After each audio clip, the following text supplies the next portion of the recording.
Hey guys, welcome back. I'm Four Towers Films and Doug 218. Good evening. Good evening. Good evening and good evening to you guys. We are recapping Masterchef season 10, episode number 16. And it is A2 entitled Challenge. The Finish Line Feud. And it takes place on a NASCAR race track, which they were calling the Masterchef Speedway. Woo! And you got a clip of seeing Gordon and Aaron and Joe do the lap. Do their lap in like their respective cars.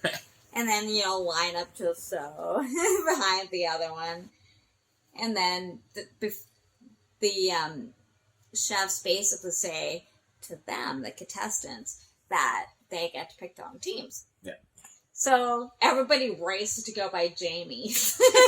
Apparently it's good luck. So everybody goes to Jamie. And Noah's like, everybody's going over there. So I'm just going to step over this way. Over here. So it actually did kind of even itself out. Yeah. Really. Some went toward Jamie's side, some went toward Noah's side. And then they had to choose who they wanted as their team leader. So Micah decided he wanted to. Yeah.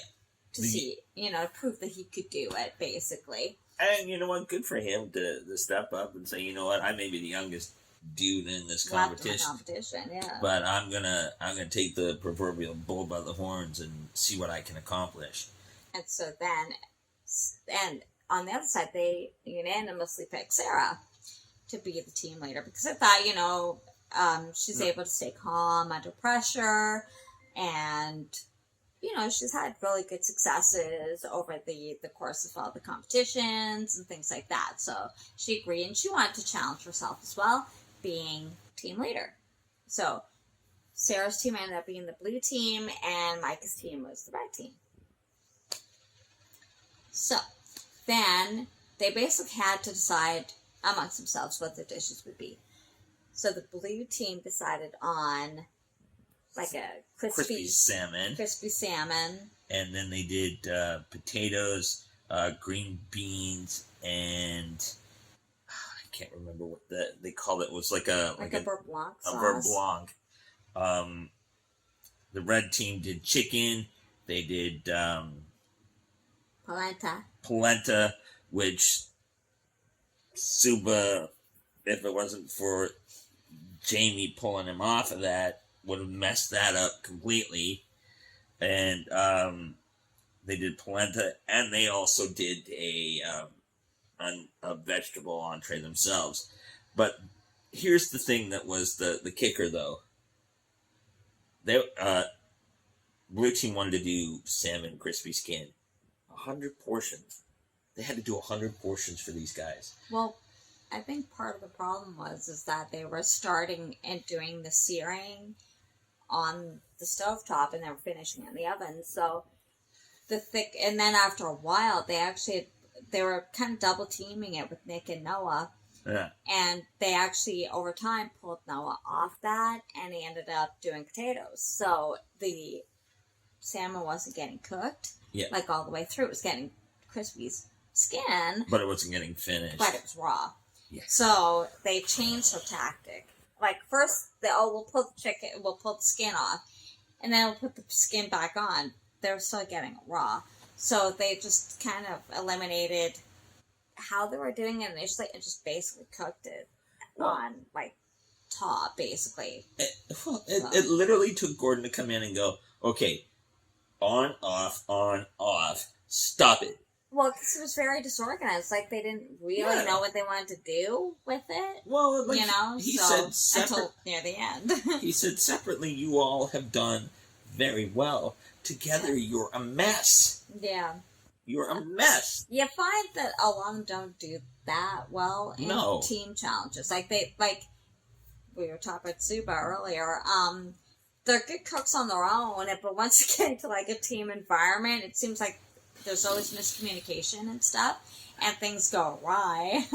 Like with Suba, for example, when you were talking about when he was doing the polenta, kept stirring it, and it would cool it down, and it's not going to cook, and it can ruin it that way. So Jamie actually took the lead on that and pulled him off.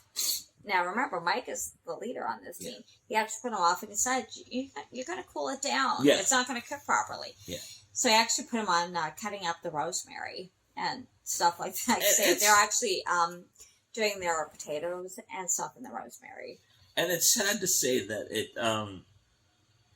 you're a good cook singularly. I hope I used that right. And this by himself.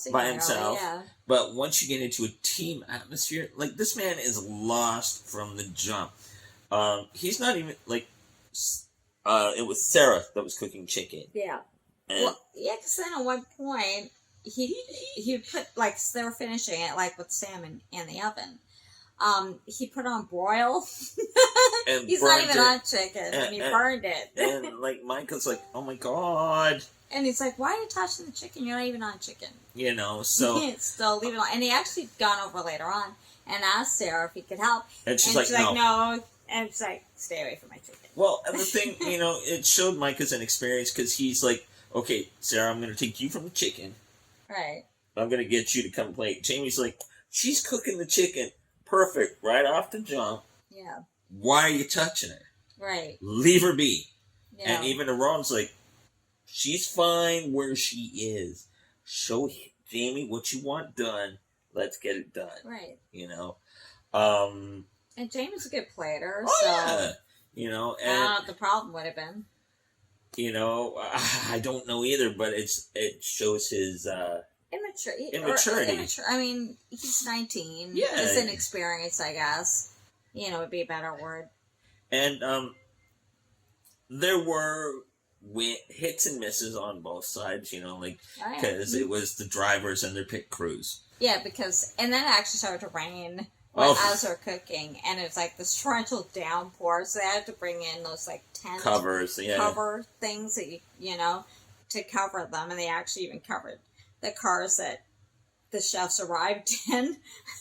So then it actually stopped by the time that the drivers and that did laps. And it's funny because they're saying it's this pre-race thing, but if you look, when they showed the track in the background, they weren't even going that fast. They weren't going track speed. It was funny, but reality TV is. you gotta you intersplice the stock race footage with Well, they're saying it's a race, but they're not even going race speed. No.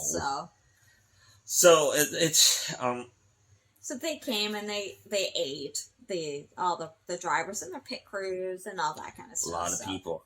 It was a lot of people for them to have to deal with. 100. I thought Sherry had picked herself a dream team. She had Bree, Nick, Noah herself. Mm-hmm. And Fred. And Fred. Sorry, Fred. I thought she had herself a perfect team. Oh yeah, they're all good cooks. I mean, the other team has good cooks too. Yeah. Though. I mean, you're in the top 10. Or you're going into the top 10. Yeah. You're on the top 10. Micah had Sarah, Dorian, Jamie, himself. Suba. And Suba. Suba's probably the weakest member on that team, really. So it comes down to the final of it. They get all the information back, and the host for the event. He's a NASCAR driver. Yeah, he's Billy or Bobby. I forget what his name is at the moment. Bobby. NASCAR. I'm sorry, I don't have the name, the last name, but his first name was Bobby. He's retired. Bobby. So they say, Bobby, can you do the honors? And so he gets into the car that Gordon was driving, and he drives in a circle, and the smoke ends up being red, but it looked more pink. But it ended up being red. So our team won. Which kind of makes sense because they had, there was problems, but they weren't sending out raw chicken, raw fish. They had chicken, the red team. They weren't sending out raw chicken. The other team was sending out raw fish.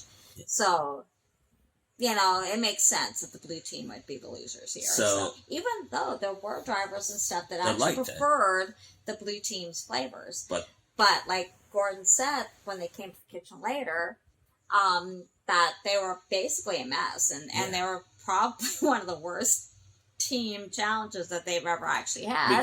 Because I don't know, I find that hard to believe. But Sherry, let's call it what it is. Sherry had really she didn't do that definitive, I'm in charge, let's do this, let's stick to the game plan. Well, the thing is, because the decision she was making, okay, take the skin off, put the skin back on, take the skin off. That's all wasted pulling movement. Noah for the potatoes, all that kind of stuff. So, I mean, she was making decisions, but they were the wrong ones. Yeah. But the thing is, if you think about it, if the team had done what the red team did, like with Jamie, with Suba, that wasn't Micah saying that. That was Jamie saying that, and Sarah saying that. So they all stepped in. They wanted to put it all on Sarah, that it was all her fault. Now, granted, yeah, she's a team leader, and she apologized for it.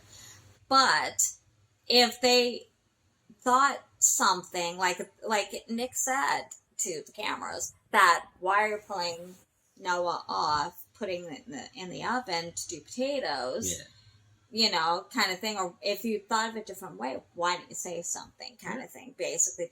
But they all want to put it just completely on Sarah's shoulders. If they notice something, that's how a good effective team works. Just don't completely rely on your leaders. No. If you think something, say something. You know, if you think it's not working, let them know, you know. So that, yes, Sarah takes the blame for being the leader, but they also could have said if they noticed something, right? Well, you know what? Noah put it well. He goes, you know what? We cooked as a team, we lost as a team. Right. And I'm upset about the fact that we broke down as a team. Sure. Well, exactly. Yeah, but that's not what he said to Gordon. He put it all on Sarah. But it's true what he said to just them, though. It's true. They did. You know. So, but anyway, red team won. The team's going to the elimination. However, there's a catch. They said to Micah, you know, this is season 10, and nobody on that team should feel completely safe, even though they won. Yep. So he's going to get to choose Micah, who on his team, which is the winning team, has to still cook in the elimination challenge. Yike. Is that fair? Not really, considering they all worked together and they won. But the rules are different this season. And Joe, in one of the last clips before it went off the air is like Joe saying, you know, this decision could come back to haunt you. Well, because are you going to be strategic? Are you going to try to take out one of your tougher competitors, like Sarah, like or Jamie, Dorian. You know, or Dorian, because she's proving to be quite the cook and a potential threat? Or do you go after your weakest member, which would be Suba? Yeah. Which you choose? It's like a catch-22. Do you go for the big guns, or do you do an easy kill shot and take out the... Potentially, because Suba's done pretty well in the elimination challenge. He can cook, he just doesn't really do well on team challenges. No. So, what do? We will find out tonight when it airs tonight, and we will let you know tomorrow night. We will. So, hopefully you'll be back here. Let us know what you think of this episode. Who do you think should Micah choose? And once it airs, did he make the right decision? Okay. Thank you for watching. I hope you enjoyed it. If you did, give it a thumbs up. Don't forget to subscribe. Hit the notification bell so you know when we upload every time Masterchef airs. And we will see you tomorrow. Take care, guys. Bye. Bye.